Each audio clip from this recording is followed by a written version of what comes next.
Well, the People's Democratic Party says it's making concerted efforts to bring back former governor of Anambra State and Labour Party's 2023 presidential candidate Peter Obi into its fold. The Deputy National Publicity Secretary of the party, Ibrahim Abdullahi, made the confirmation recently. He described Mr. Obi as a valuable political asset capable of boosting the party's electoral chances if reunited with the platform.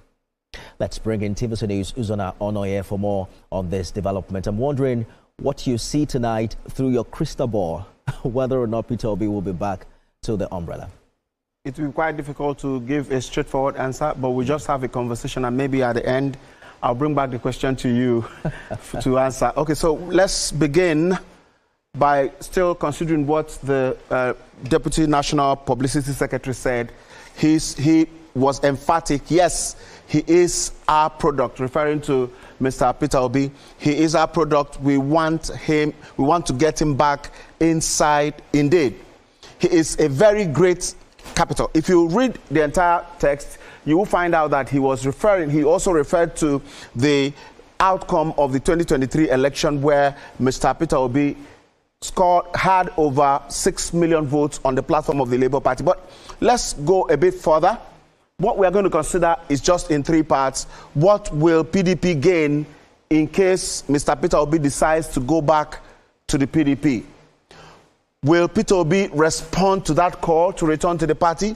And finally, what level of chances does he have in PDP if he decides to go back to the party? So let's begin with what will the PDP gain. PDP is in a desperate need for to regain relevance after years of, so to say, turmoil, after years of rough history. Since 2015 that he left office, he lost the presidency.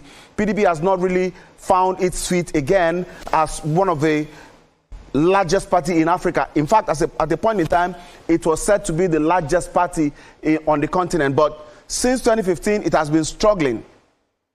But up to date, the PDP still has national structure all across the country. There's no doubt about that. Nobody can debate that successfully. Now, PDP believes there is a guarantee of 6 million votes if it has Peter Obi on the platform of the party as a presidential candidate. So there's that thought of, okay, let's bring this man in and we are likely going to get this number of votes. The party also believes that it needs a national face, someone who has national face. Yes, it has the spread, but maybe lacking the national face at the moment, considering what has been going on with the exit or purported exit, in as much as he has not confirmed it, of the former Vice President Alhaji Atiku Abubakar from the PDP, and the not decided position of the former governor of Rivers State, Nyesom Wike. Right now, the PDP needs a face that will be accepted everywhere. Now, second consideration, will Peter Obi be ready to return to the PDP? It will depend on a number of factors. Number one of the factors is, who are the people behind the call? Yes, we hear, according to the Deputy National Publicity Secretary, that they want Peter Obi back in its fold. Yes, we hear that, yes. But who are those behind the call? Is it just a few individuals or the kingmakers themselves? Are they the ones behind it? Now, very interesting consideration will be, is his presidential ticket guaranteed?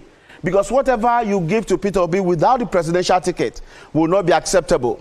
But Peter Obi is not used to running in the primaries. So if you organize primary, Peter Obi may not be interested in running in the primary. He will prefer an arrangement that is concluded and sorted, that he comes in and gets the presidential ticket of the party. I said that he is not used to running in the primary because he has never contested in the primary before. I'll take you down memory lane or history. In 2003, Peter Obi came in as a substitute. He was substituted for the then governorship candidate of ABGA in Anambra State, Mr. Okenwosu. His first attempt was on the platform of APP, which later became AMPP. It wasn't formal, yes. Then the idea of ABGA was sold to him. He went with it and then was used to substitute the already emerged candidate, Okenwosu. If you remember, Okenwosu was the national chairman of ADC the party that is being used for the merger now, that handed the leadership of the party to the group that are coming together. Now, in 2010, he was the governor by then. Don't worry about the gap between 2003 and 2010. Remember, he contested the election in 2003, but was not sworn in because the matter was in court until 2006. So that's why the gap between 2003 and 2010. So by 2010, he was the governor, so he had automatic chance of coming back. So there was no primary. Now, in 2023, remember that a few months to the primaries being concluded, he was still a member of the PDP until he sorted and got the arrangement with Professor Pat Utomi to join the Labour Party and was made the presidential candidate. So in all the elections that Mr. Peter Obi had already contested in, he didn't participate in the primary. So we can safely conclude that he may not be comfortable going into the primary. So one of the conditions that will be very, very vital to make him buy the idea of going back to the PDP is, will the ticket be guaranteed? Is it sorted and, secure for him? Now, does he really stand a chance? First, PDP, unlike the Labour Party, has a structure, massive presence all across the country. Yes, the party is going through turmoil, going through difficulty and all of that, but the membership of the party is still on the ground in various local governments, in all the local governments of Nigeria, just unlike the Labour Party that he used in 2023. Now, very important consideration.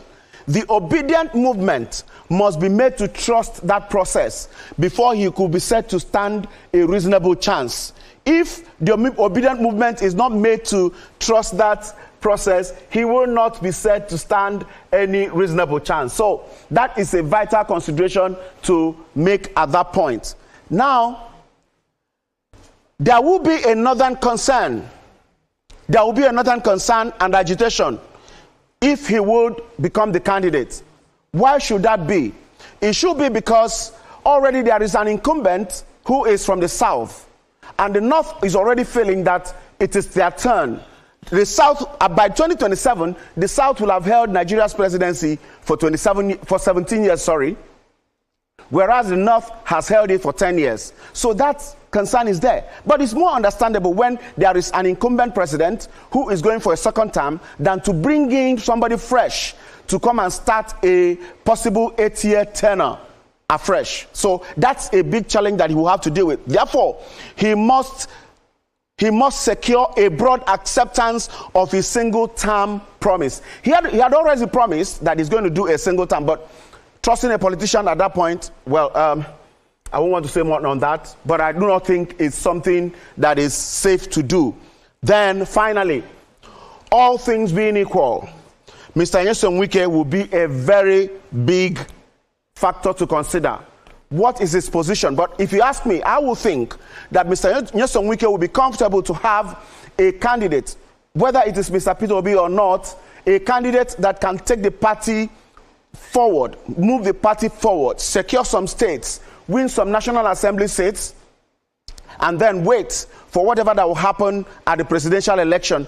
Winning the presidential election is not likely to be for the PDP, it's not likely to be the interest of Mr. Wike, who has a job with the APC federal government. So he will want to protect his job first of all, before thinking of anything. So put all of this together. Nifemi, I'm coming back to you with that question. You have listened to all of this. What do you think? Well, I think that Atiku Abubakar has now officially resigned from the PDP. We don't know whether or not he's joined the ADC officially. It will matter what the chances are for Peter Obi in the coalition group for him to decide whether to consider the well, all of us know. I mean, if Alhaji Atiku Abubakar is in the coalition in the ADC, the chances of Mr. Peter Obi being the presidential candidate is 10%. Interesting days ahead. They say never because you never can tell. But that's a fantastic analysis. Uzana Onoye, thank you so much. My pleasure.